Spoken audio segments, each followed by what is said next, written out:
Magandang hapon po sa ating lahat. Welcome Bastana team and Kabanatuan team, family and friends. We are very honored po na kasama po namin kayo sa event po na ito. We are thankful and happy because finally, this is it. God answered all our prayer with the help of Bastana Corporation to make this dream come true. Magkukwento lang po ako ng konti. Sige po. Ito po ba kayo? Okay. As of today po, 21 years na po kaming nagre-rent ng apartment.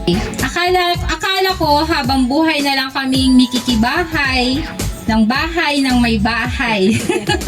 Lalo po, ayan, lumalaki po yung tatlo naming anak. Meron na po kaming high school and college. So, sabi ko, Lord, please, sabi kong ganun, pagkaloob nyo naman na po kako yung matagal na naming pinagdarasal sa inyo. Yan, until one day, nag-scroll po ako sa FB. So, nakita ko,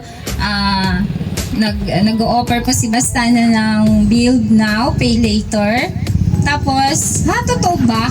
Ako ganun, sir. Hindi ako naniniwalang may ganun. Kasi po, nalibot ko na halos lahat ng bank dito sa Kabanatuan and even Pag-ibig. Nag-inquire po ako. Pag daw po nag-loan, kami daw po muna magpapasimula ng 20 or 30% dun sa loanable amount. Sabi ko, kaya nga po ako maglo-loan kasi po wala kaming pong pasimula. Yan. Then, nag-inquire ako kay Sir Lester, nakakausap namin ni husband through video call. Ay, totoo sir, sabi kong ganun. Opo ma'am, sabi niya ganun. Sige po at pag-iisipan po namin. Kasi hindi naman, sige po, avail po ako, hindi naman po ganun ano. And then one day, how many months dada lumipas? Sabi ko dito, sabi kong ganun. Tara na, habil lang tayo. Wait lang, sabi niya. Di pinagbigyan ko kasi syempre gusto ko may go signal siya. Mahirap naman po yung ako lang po yung nagdi-decision, di ba? And then one day sabi ko, sir, saan po ba namin kako isi-send yung, di ba merong 200k na, ano po tawag doon?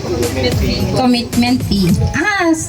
Dito po ma'am, ganun. And then, nung nakompleto po namin yung mga papers, ang bilis. Parang wala pang 1 month, approve na siya. Doon po nakita ko yung call niya, kinakabahan ako. Sabi ko, bakit ako kinakabahan ako? Lord, sabi kong gano'n, please. Sabi ko, sana po good news naman. Sabi kong gano'n. And then, nung sinagot ko po yung call niya, sabi niya, hi ma'am, gano'n. Inform ko lang po kayo dun sa home loan niyo po. Sabi niya gano'n.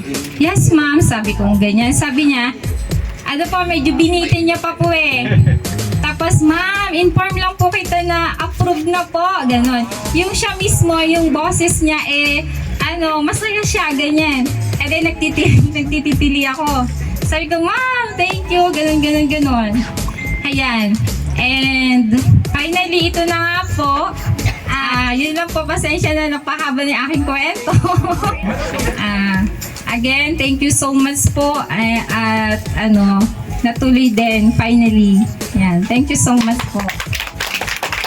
2, 3! Congratulations, Kaluwag family! Officially, groundbreaking na po.